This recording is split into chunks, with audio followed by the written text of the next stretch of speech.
Well, Bungie was back this week with their This Week at Bungie update detailing big sandbox balancing coming to Destiny 2 in Season 18, and that is only a few short weeks away, starting on the 23rd of August 2022. Well, today I'm going to run through all the weapon changes, the buffs and the nerfs to exotics, weapons and armour, plus we've got some reworks coming as well. Well, if you're new around here or find this useful, don't forget to hit that subscribe button down below for all the latest Destiny 2 content, and turn on notifications by hitting that bell. Okay, without further delay, let's dive into the update from Bungie. So first of all, we have weapons and things. So first up, we're going to jump right into the sandbox changes. So let me hand over to one of our associate designers on the sandbox team, and that is Mercules. So hello everyone, Mercules here. We moved a good bit of the balance changes from Season 18 forward to the mid-season patch of Season 17. So this one's going to be a bit lighter in terms of weapons sandbox twab than usual. Well, that being said, there's still some changes we're really excited about, so let's dive in. Well, first of all, we've got the TLDR, so buff some underutilized weapon archetypes, scout rifles and heavy grenade launchers in PvE, high impact auto rifles, lightweight bows, buffed multiple perks, fixed some bugs, and updated some perk descriptions to be more accurate, buffed multiple exotic weapons, added intrinsic anti-champion functionality to some, and reworked a couple of exotic weapons whose functionality was causing some issues. And also updated the perk pool for Des Eternity weapons and gave them a new origin trait. Well, first of all, we got the global changes, so fixed an issue introduced in the 30th anniversary update that caused too much heavy ammo to drop when running double special weapons. And several weapon stats were previously hidden, which made fully evaluating weapons difficult. So airborne effectiveness, recoil direction, zoom and aim assist are now visible in the weapon inspection screen. Well, next up we have weapon archetypes. So first of all, scout rifles. We felt like they could use a little bit of love in PvE, so increase the damageable scout rifles versus minor enemies, that's red bars, in PvE by 10%. This change is in addition to the baseline damage buff given in Solstice Balance patch. Then we got high impact, so that's 360 RPM auto rifles. This subfamily of auto rifles with a good damage output but low ease of use, leading them to underperform compared to other options in the same engagement ranges. So increase the base stability stat of all non-sunset high impact auto rifles by 6 to 12, depending on the weapon. Numerically, this may seem like a small change, but it is noticeable in terms of the feel of the weapons. Well, next up we got lightweight bows. So this subfamily has languished compared to the higher damage counterparts for some time, in part due to the difficulty hitting perfect draw shots. So we've made that a little bit easier. So reduce the base draw time by 5% from 612 milliseconds to 580 milliseconds, and increase the perfect draw window, so how long you can hold the drawn bow before you begin to lose accuracy and damage, and stability modifies this window. So moved it from 0.3 to 0.5 on the low end, and from 0.55 to 0.80 on the high end. Next up we have hand cannons, so fixed dire promises zoom stat. That got changed to 13 inadvertently, and now it's 14 once again. Next up we got glaives, so their interaction with some exotic armor pieces can be confusing, so we've explicitly made some changes to align better with our stated goals. So glaive melee attacks can now activate the exotic armor perks on ACD Zero Feedback Fence, also Karnstein armlets and necrotic grip. Next we got breach grenade launchers, so concussion grenades can no longer roll in the magazine slot. Blinder grenades are a better option in the same slot and serve the same purpose. We also have heavy grenade launchers. These don't see a ton of support in PvE, so we hope this makes them feel a little bit better as a DPS or yellow bar clearing option. So increase the damage versus mages by 10%, excluding Parasite, which does not need to do more damage. Well, next up we got weapon pools, so updated the perk pool for Des Eternity weapons and added an origin trait. We've addressed the issue where playlists, that's Crucible, Gambit and Strike weapons, weren't randomizing the individual perk columns correctly based on the number of resets. Okay, so next up we got perks. We got quite a few changes here. So the Gambit and Iron Banner origin traits were too specific to be generally useful, so they've both been redesigned. So Invader Tracker, or the Gambit origin trait, that has been renamed to Gun and Run. So redesigned functionality to give sprint speed increase on multi-kills. And then Skulking Wolf, that is the Iron Banner origin trait, redesigned to activate on kills while at low health, so it's going to work in all PvP now. An Ambitious Assassin has fallen behind with perks with similar functionality, such as overflow, we've adjusted this to have a higher potential than before. So increase magazine overflow from 10% to 20% per kill on primary weapons only, special and heavy weapons are still 10%, and increase the overflow cap from 50% to 150%. So Wellspring had an internal cooldown to prevent it from activating too frequently. We no longer feel this is needed. So cooldown has been removed, allowing for rocket launchers and grenade launchers to return more ability energy when defeating groups with a single shot. And next up we got Perpetual Motion. That was triggering frequently enough to be annoying, so we disabled the audio visual feedback on the perk activation. Lead from Gold wasn't respecting the functionality of splitting the special ammo picked up when 2 special weapons were equipped. It now gives you the correct amount of ammo to each weapon when 2 special weapons are equipped. Concussion grenades can no longer roll on breach grenade launchers, and Vice Stinger was intended to grant ammo on weapons that support it, and charge draw time on bows only. This was inadvertently applying to linear fusion rifles as well, making it too strong for an origin trait on them. So fixed a bug where it was applying a charge time reduction to linear fusion rifles, and it will correct only the refill magazine from reserves when triggers on these weapons. And finally, with Zen Moment, that has always been a description that confused players, so Particle Repeater 2, their descriptions have been updated to say what they actually do.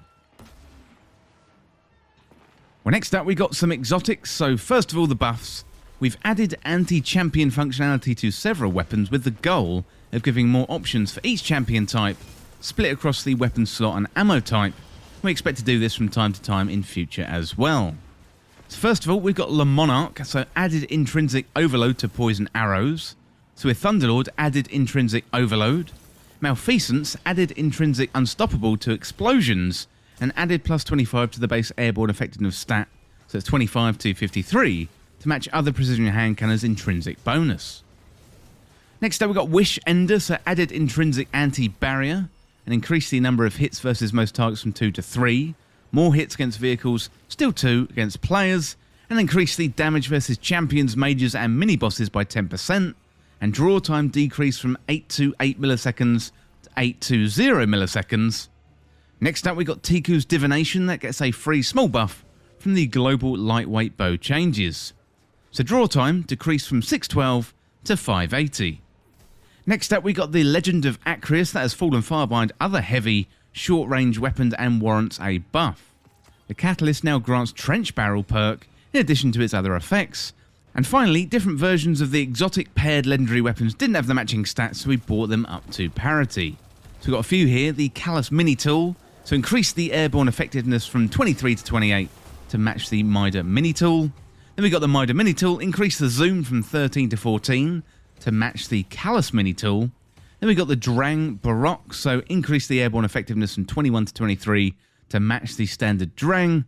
Sweet Business, increase the airborne effectiveness from 27 to 32. And Fighting Lion Season 17 5% damage buff was rolled back as part of a fix for a larger bug. This is being reintroduced and increased. Now receives the intended buff, increased from 5% to 8%, and increased the grace time from the instant reload effect from Thin the Herd from 5 to 6 seconds. Well, next up we have reworks. So first of all, we got Lord of Wolves. So Lord of Wolves has long been a thorn in the side of PvP players, especially when paired with certain exotic armor pieces. We've changed the amount of ammo it starts with and reduced the damage dealt to players. This is part of a larger rework aimed at making it more viable as a PvE exotic without increasing its effectiveness in PvP. So decrease the starting ammo in PvP from 15 to 10, PvE has been unchanged. Reduce the burst size, so that shots fired per trigger pull, from 10 to 5 shots when Release the Wolves is active. And reduce the burst delay, the time between the bursts, by 60% when Release the Wolves is active. And also decrease the Lord of Wolves base damage by 20%, now deals 35 per shot to the body in PvP, 44 with Release the Wolves active. And also increase the damage in PvE by 20% to compensate. Well, next up we have Dead Man's Tale, so the Cranial Spike perk was causing issues with unintended damage scalers against players, and generally felt unpredictable both to use and also to fight against. Wasn't quite landing with the hip-firing cowboy rifle fantasy as strongly as we wanted it to, so we reworked it to lean more into that fast-firing hip-fire. So change the Cranial Spike's effects, so Cranial Spike no longer buffs damage versus players, instead it grants increased reload, aim assist and range per stack. It still grants additional damage versus PvE combatants, and upon reaching max stacks of Cranial Spike, the catalyst will now increase hipfire RPM by 50, i.e. it will fire at 180 RPM, but will deal reduced damage per bullet, and that is a 20% decrease. Well, next up we got Collective Obligation, so we're aiming to make the exotic perk effects easier to activate and more effective in PvE. So increase the Void Leech timer to 15 seconds in PvE activities. PvP remains at 10 seconds. Also remove the cooldown and added a 20% damage bonus against PvE combatants only while Void Leech is active. So basically you take less hits to fully charge Void Leech. Kills against debuff targets instantly charge Void Leech. And Void Leech is also instantly charged when your character is affected by Void debuffs. So it does not work if hitting yourself with your own suppressor grenade, and fixed a bug where Umbral Sustenance was activating with non-void overshields. Well, finally then, we've got the exotic armor. So in update 6.2.0.1, we're going to be reducing the effectiveness of the damage resistance used by Omnioculus and also Whisper of Chains in PvP. PvE damage resistance is unchanged. So Tier 1, 10% to 2.5%, Tier 2, 15% to 5%, Tier 3, 20% to 7.5%, and Tier 4, 25% to 10%. So things we are looking at addressing in the future, so that's Season 18, Mid-Season Patch or Season 19, so reducing shotgun spread randomness, reducing bow swapping effectiveness, increasing trace rifles ease of use, and introducing the full auto setting, reducing the ability of snipers to shoot through flinch in PvP, and examining some small targeting balance changes to certain PvP outliers, so pulse rifles with out-of-band effectiveness, high-impact scout rifles ease of use, precision fusion ease of use, and allowing glaive interactions with some exotic armors that buff melees, fixing glaive hit detection, also reworking some enhanced perks, and finally folding spec mods into the base perks. Well, that is quite a lot of information to go through there and also to take in, so that is your big Sandbox update coming in Season 18. So loads of changes there to exotics, legendary weapons, armour, and also perks as well. And also, let me know down in the comments what you think of all those changes. Well, that is it for all the latest Destiny 2 news in this roundup. And as always, thank you so much for watching or listening. For more Destiny 2 content like this, hit that subscribe button down below and subscribe to This Week in Video Games. Or check me out on Twitter at TWIVG Podcast.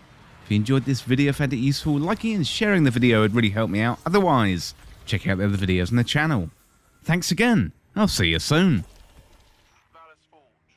How bears our defensive perimeter around the Leviathan? The blockade holds. Nothing in, nothing